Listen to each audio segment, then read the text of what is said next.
Hello everyone. आज जो है ना मैं बहुत ही एक इम्पॉर्टेंट टॉपिक के बारे में बात करूंगी और उस टॉपिक का नाम है जनरेशनल ट्रॉमा। इसको इंटर जनरेशनल और ट्रांस जनरेशनल ट्रॉमा भी कहते हैं। हिंदी में उसको हम पीढ़ीगत आघात के तौर पे हम जानते हैं। तो आज इस टॉपिक को इसलिए डिस्कस करना है क्योंकि ये बहुत ही इम्पॉर्टेंट एक पहलू है जिसको अगर हम समझ लेना तो पेरेंटिंग तो बहुत ही आसान हो जाएगा। और ये हर एक जो एस्पेक्ट या पहलू है उसकी एक कड़ी है। इस कड़ी को अगर हमने समझ लिया तो फिर जैसे कहते हैं ना, बस समझ लिया पूरा कि क्या है और कैसे करना है। तो आइए शुरू करते हैं। तो सबसे पहले तो कि पेरेंटिंग में इसको समझना ज़रूरी क्यों है और ये है क्या। तो पहली बात, पीढ़ीगत आघात एक ऐसा आघात है जो कि पीढ़ी दर पीढ़ी चला जाता है। अब ये जो है, ये होता है कि कोई एक बहुत ही ज़्यादा आघातजनक कोई परिस्थिति आई, कोई ऐसी घटना घटी और उसका जो आघात किसी इंसान को जब लगता है तो वो उसके थ्रू उसकी आगे फ्यूचर जनरेशन्स तक चला जाता है। अब ये सोचने में ना समझ में नहीं आएगा, हमें ऐसा लगेगा अरे यार ये तो होता रहता है ना, बहुत सालों पहले कुछ हुआ था किसी के साथ तो उसका असर मुझे क्यों होगा। इसको हम समझने के लिए 5 जनरेशन को हम आज लेंगे और हम एक के बाद एक समझेंगे कि कैसे ये आघात जो है वो ट्रांसफ़र होता है। तो सबसे पहले जो है हम ये भी एक जो पॉइंट है समझना है ज़रूरी कि ये जो है ना जेंडर से रिलेटेड नहीं होता।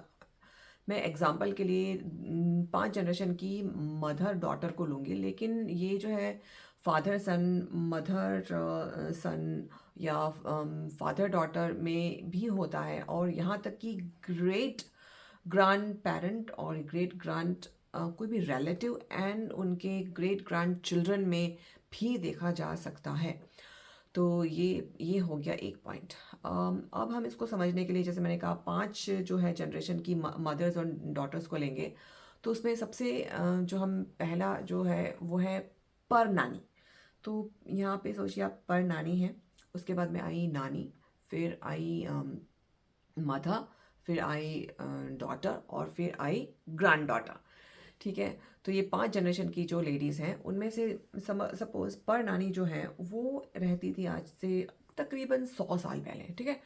100 साल पहले की जो दुनिया थी वो क्या थी। तो 100 साल पहले जो था या तो वॉर्स चल रहे थे और पैंडेमिक था उस वक्त, और उसके उसके बाद में उस वक्त जो था वो इतना मेडिकल फैसिलिटीज़ नहीं थी और ज़्यादातर जो है लेडीज़ को ज़्यादा कुछ बाहर जाना या तो अलाउड नहीं होता था या उतना फ्रीडम नहीं था, मेडिकल फैसिलिटीज़ नहीं थी और इन सब परिस्थितियों में वो लेडी जो है वो जी रही थी।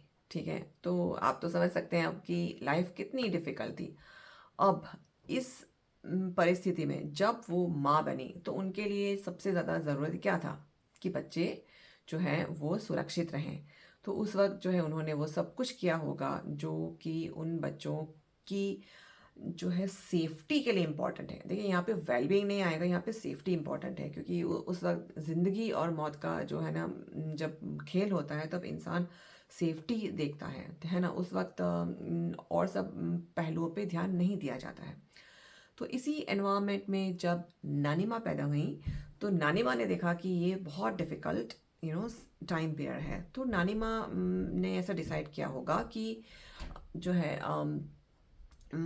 मुझे जो है ना टफ लव देना है, यानी कि मुझे सख्त बनना है ताकि मेरे बच्चे जो है अच्छे से सर्वाइव कर सकें। अब इसी के दौरान उन्होंने जो है वही किया जो उन्होंने ने सीखा और उन्होंने अपने बच्चों को टफ लव, यानी कि जो कहते हैं ना कि उस वक्त होता था ना कि हम कड़क कड़क तरह से बच्चों को बड़ा करेंगे। तो बस उसी में फिर मम्मी पैदा हुई। तो मम्मी जब पैदा हुई तो उन्होंने क्या देखा कि नानी जो है मुझे प्यार नहीं कर रही, यानी उनकी मम्मा। तो अब या तो बहुत सारे उसमें पॉसिबिलिटीज़ हैं। तो एक पॉसिबिलिटी ऐसी है कि भाई मैं तो जो है ना, मुझे प्यार करो, लाइक मैं या नहीं, मैं तो जो है ना कैसे भी करके तुम्हें मुझे प्यार करना ही होगा।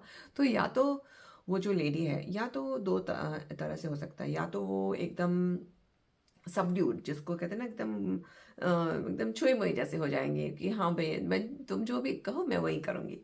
या फिर तो वो एक रेबेल यानी कि विद्रोही बन सकती हैं, कि जो कि कहते हैं ना पॉजिटिव और नेगेटिव, मुझे तो अटेंशन चाहिए, मैं मुझे बस दो। तो इसमें उनको फिर उस तरह का फिर एनवायरनमेंट की वजह से उनमें उस तरह के चेंजेस आएंगे। अब देखिए आघात कैसे ट्रांसफ़र हो रहा है यहाँ पे। तो अब क्या होगा, अब उस मम्मी को प्रेम नहीं मिला अपनी मम्मी से, तो अब ये मम्मी जब मम्मी बनेंगी तो उनको भी जो है प्रेम नहीं है, तो वो भी अपने बच्चों को प्रेम नहीं कर पाएंगी। अब यही जो है सिलसिला आगे चलता रहता है। अब अगेन फिर से डॉटर पैदा हुई, तो डॉटर के पास फिर से वही ऑप्शन है, या तो मैं रेबल बन जाऊँ या तो मैं एकदम से छुई मुई बन जाऊँ, एकदम ओबीडियंट बच्चा बन जाऊँ। अब जो है अब की जो जनरेशन है, जो चौथी जनरेशन है, ये जो है वो करंट जनरेशन है, जो कि हमारी जनरेशन की ममाज। अब ये किसी भी एज ग्रुप की हो सकती हैं, लेकिन यहाँ पे ना एक बहुत बड़ा एडवांटेज है हमें। और ये एडवांटेज ये है कि आज जो है वो दुनिया काफ़ी बदल चुकी है, एडवांसमेंट हो गए हैं, टेक्नोलॉजीज़, मेडिकल फैसिलिटीज़ एंड हर चीज़ की वजह से हम अपने बच्चों को आज बेहतर ज़िंदगी दे सकते हैं। और अब जो अगला जो जो जनरेशन आएगा, हम हमारी माइंडफुलनेस और ये जो एजुकेशन जो आप अभी राइट नाउ आप जैसे ये मैं अभी कर रही हूँ, ये एजुकेट कर रही हूँ, आप सुन रहे हो, तो ये एक एजुकेशन टेक्नोलॉजी के थ्रू और एडवांसमेंट के थ्रू और अवेयरनेस के थ्रू थ्रू जो ये हम मैसेज जा रहा है, उससे हमारे अंदर वो बदलाव आएगा, ताकि हम अब जो नेक्स्ट जनरेशन है ग्रैंड डॉटर की, वो अपनी मर्जी से ज़िंदगी जिएंगे, रादर देन कि ये जो ट्रॉमा जो चला आ रहा है वो आगे नहीं जाएगा। इसीलिए नेक्स्ट जनरेशन के बच्चे बहुत एम्पावर्ड होंगे। और इसी तरह से जब ये जनरेशनल ट्रॉमा को एड्रेस किया जाता है, तब जाके सारी की सारी पेरेंटिंग चैलेंजेस को ख़त्म कर सकते हैं। सो ये आज का जो वीडियो था वो एक अवेयरनेस के लिए था, कि कैसे हम हमारा जो ट्रॉमा है वो हम हमारे पेरेंटिंग के लिए ख़तरनाक भी होता है, और awareness is the key. So that's all for today, until next time, be mindful and happy parenting.